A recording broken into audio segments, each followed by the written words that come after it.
Hey guys, welcome. Today is the third class in our 3-week series. We've got 4 classes going on this week, 4 classes going on every week for 3 weeks. And by the end of the 3-week series, you will be able to go into any yoga class anywhere. So in class number 1, we talked about the who, what, when, where, why of yoga. And then in class 2, we talked about studio culture versus gym culture versus practicing at home. Today we're going to dive into the yoga itself. Okay, so we're going to talk about the different styles of yoga. We're going to go over Vinyasa, Yin yoga, and Restorative yoga. And then we're also going to talk about the sequencing of class, like what you can expect in each one of those styles of classes, what you can expect from your teacher, and then we're going to get a little bit into the breath work as well. This class will be about 20 minutes long. So let's begin by just going over the different styles of yoga. The Vinyasa flow classes. Vinyasa means one movement, one breath. These classes are also called flow. You'll see gentle flow, power flow, Vinyasa flow, all those things. They're essentially the same style. They're essentially the same sequencing, right? Plugging in different poses in different places, but you can kind of expect the same flow. I love a good pun, sorry. You can expect the same kind of style each time. They're generally speaking an hour. They can be 45 minutes. That would be called like an express flow. And then a full traditional flow would be 75 to 90 minutes long. That's with a little bit deeper meditation at the beginning and the end. Maybe a couple little extra time for some stretches at the end. But generally speaking, in Western culture, you're going to see most of them are an hour long. Others are 45 minutes long, and others are 75 minutes long. Yin classes in general are completely different, and I could spend an hour talking about each one of these, so I'm just trying to be as general as possible here. Yin class in general is stretching only. So you're going to probably not even stand up the whole time.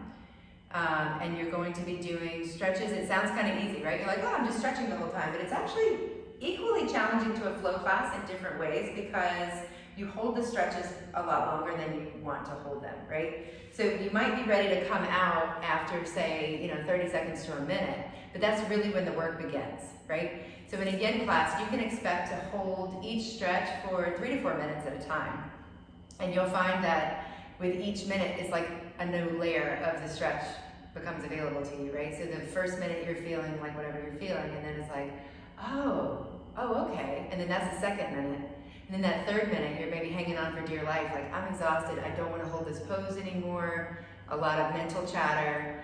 And then in between that third and fourth minute, it kind of opens up. Like I think of Yin like a lotus flower, like one petal at a time, just gently opening up.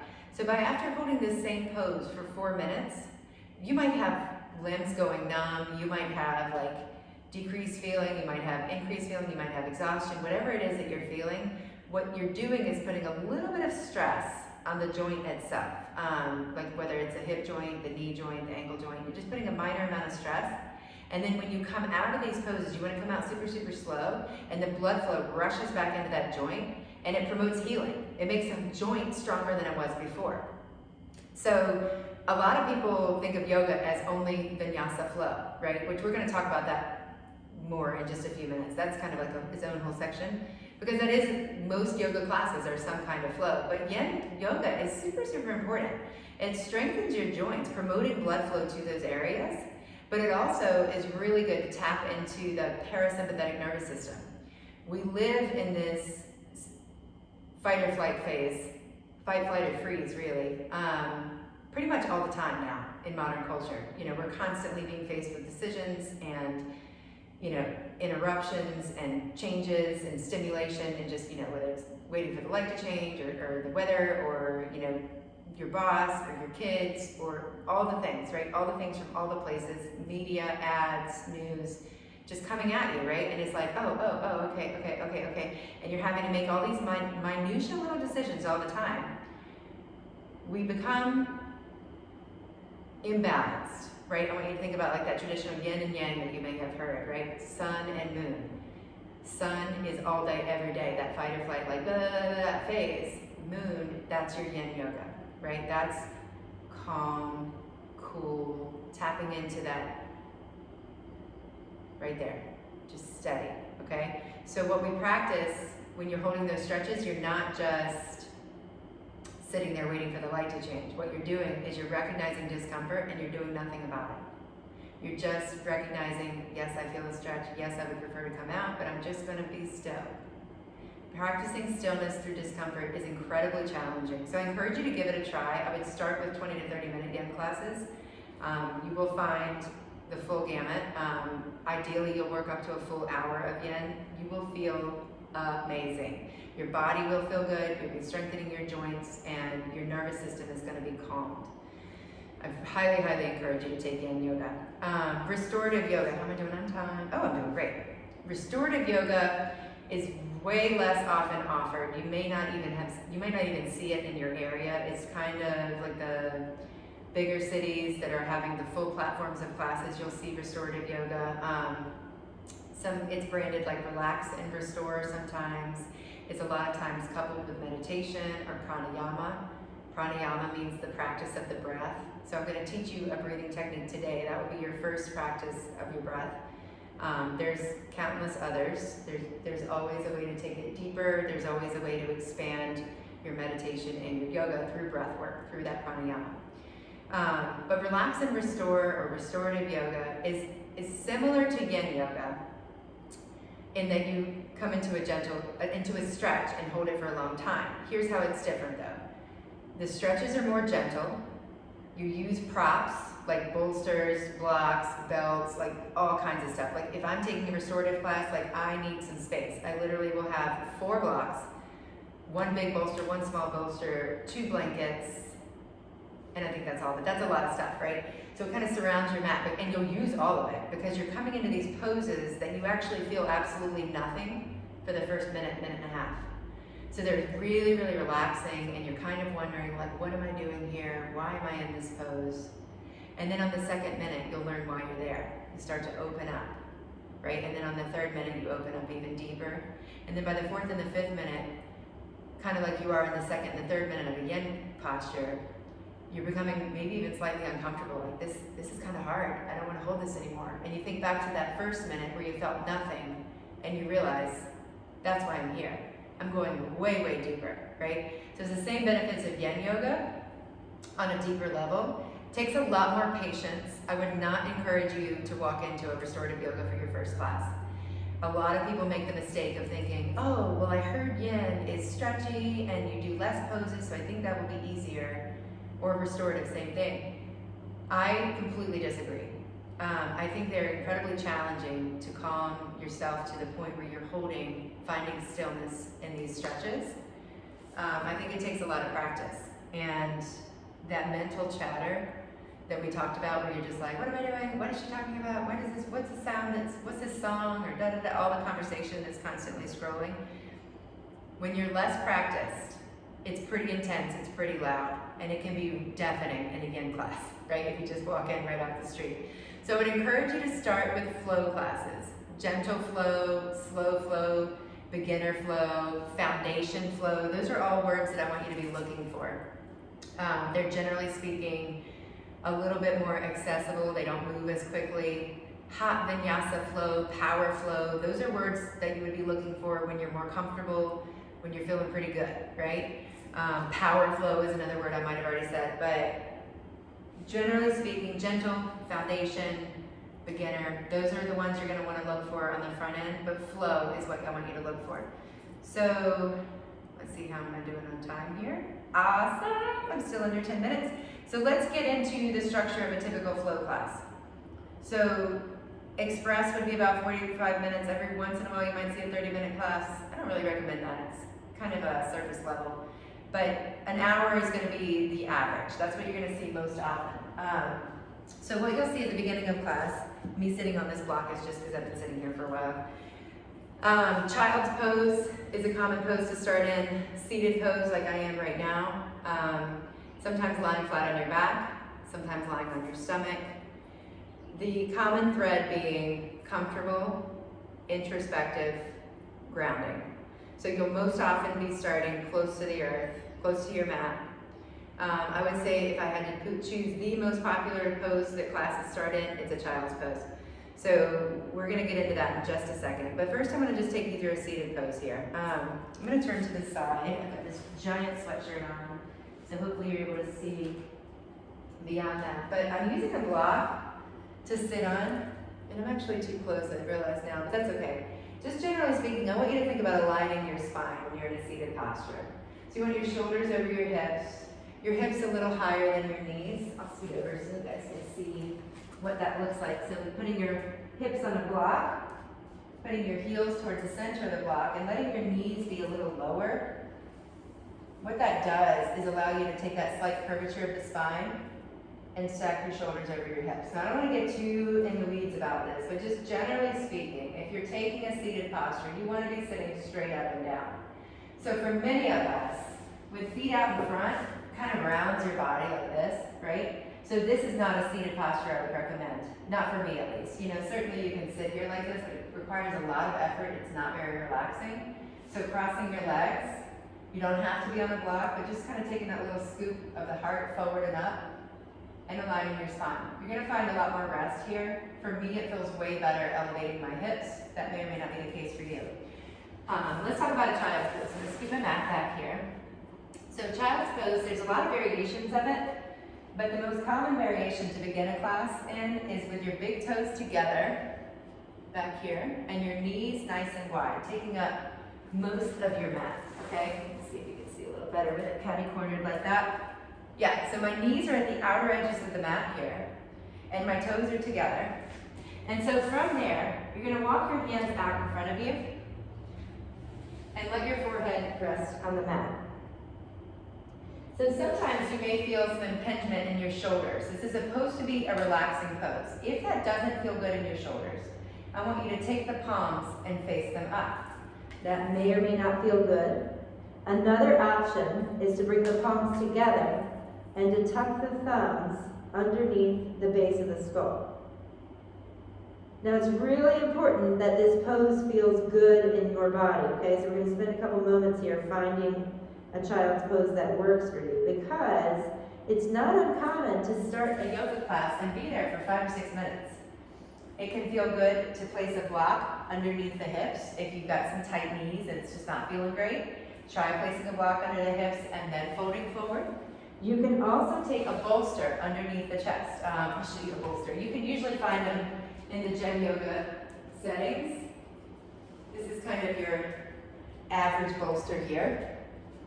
So you could place a block under your hips and a bolster under your chest. But whatever you need, whatever props you need to be able to access this pose, I encourage you to get those props, because you want to be able to relax, right? You want your forehead to rest into the mat. You want your hands to rest into the mat. You want your shins to rest into the mat. And that's typically how we'll start a class. The teacher will come in, say something nice about how they're excited to be teaching you today. They'll tell you, hopefully they'll set the tone for the class and say, welcome to your 1 hour yin class or 1 hour Vinyasa flow or whatever it may be. And then they'll direct you to start in a child's pose or a seated posture, whatever it may be. And then they're going to ask you to probably close your eyes and to just take a moment to land. It's kind of a weird thing. You might not have ever heard that in an exercise class before, but it's really important. It's kind of setting the tone for your practice that day. We'll guide your awareness to your physical body, guide your awareness to your thoughts, and then to your breath. Most yoga classes are going to begin with the breath. It's kind of building the foundation for your practice. It's the most important part. A lot of people don't realize that. So we do a lot of work with the breath, particularly in a Vinyasa flow class. Whether it's gentle, power, doesn't matter. The breath is equally important to the shapes, to the actual poses themselves. So what we're going to do now together is go over your first pranayama, your first breath exercise together. So we're going to begin by a seated posture. So come on up to a seated position. You can do this in a child's pose too. I just want you to be able to see me. That's the only reason I'm guiding you to a seated position. So if you're watching this for the second time, or you want to just not see me, then child's pose is absolutely fine to practice this breath in. So we'll begin by taking just a conscious breath, right? Like, of course you've been breathing your whole life because you're still alive, but just take an intentional breath in and out.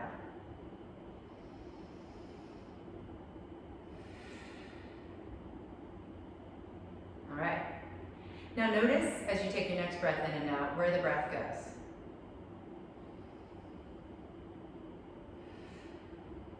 Now you fill in your own blank. Mine's going right here to my ribs.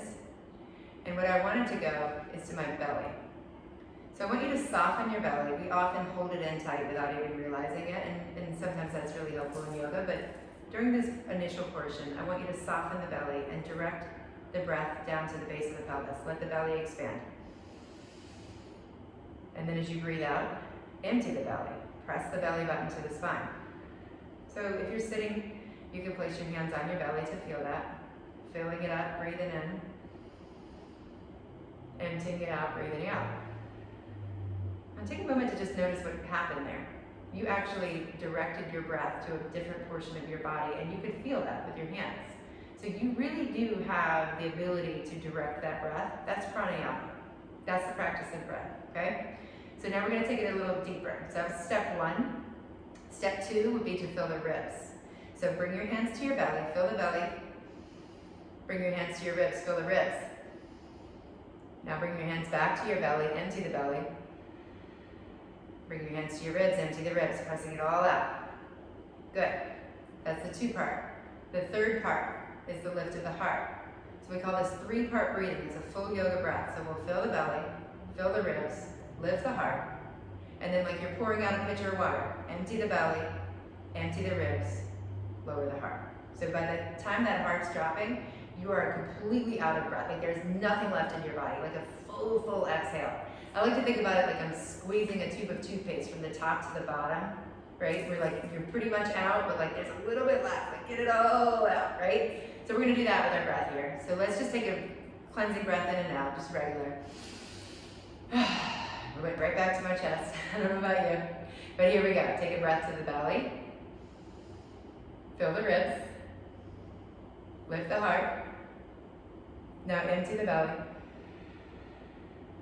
Close the ribs. Lower the heart. Continue on. You're gonna mess up. It's okay. Fill the belly. Ribs. Heart. Empty the belly. Knit the ribs in.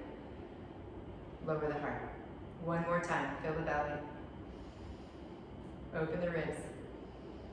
Lift the heart. Belly to spine. Knit the ribs in. Lower the chest. Good job. All right, so that's the three-part breathing, yoga breathing. That's an awesome time to practice that is lying in bed at night.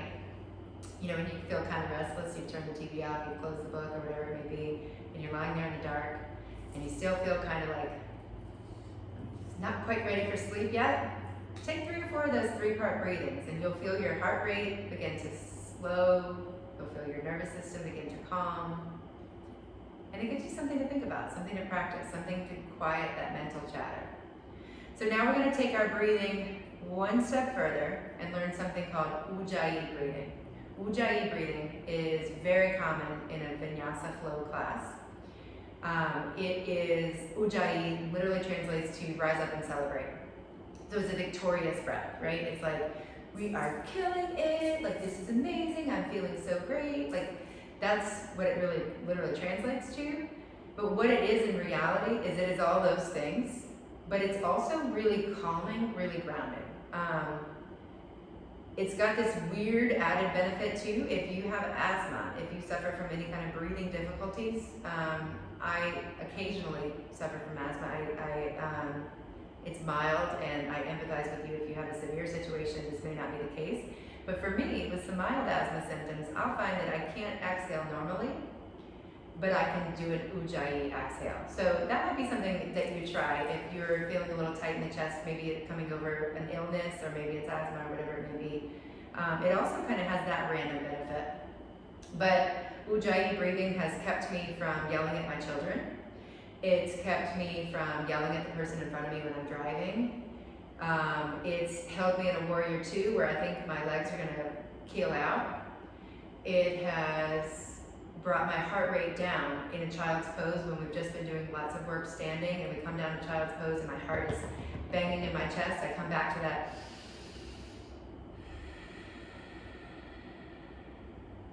Settles my nervous system.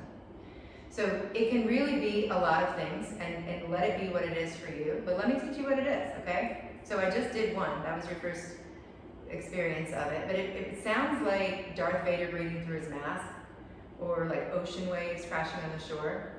And eventually your Ujjayi will be on the inhale and the exhale. I'll demonstrate that for you now.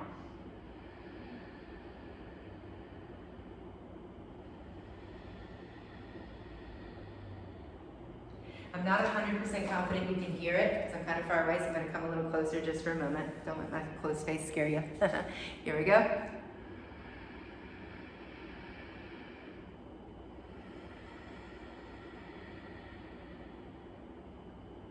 All right, now like I said, that's kind of advanced, going in and out. I don't recommend you start with that. What I recommend you start with is just the out breath.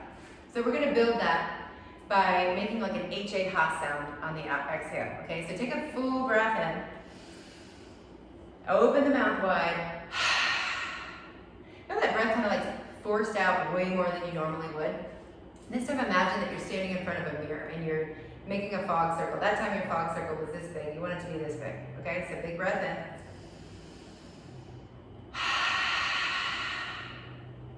Feel the difference? Let's do it one more time.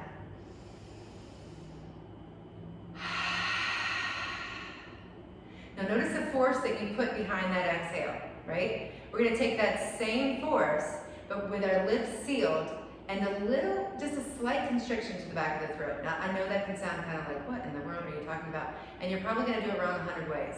But when you get it right, you're going to go, oh my gosh, that felt really good, right? And it takes practice. Pranayama does not mean perfect breathing on the first try. It means practicing breath, right? The practice of breath. So let's just try it together. That forced through the nose, okay? So big breath in.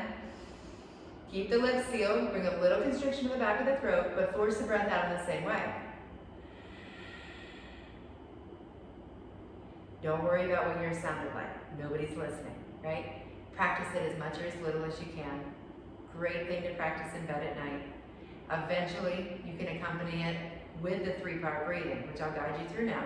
Filling the belly, filling the ribs, lifting the heart, keeping the lips sealed, little constriction to the back of the throat, empty the belly, ribs, lower the heart. One more time, no guidance, no words.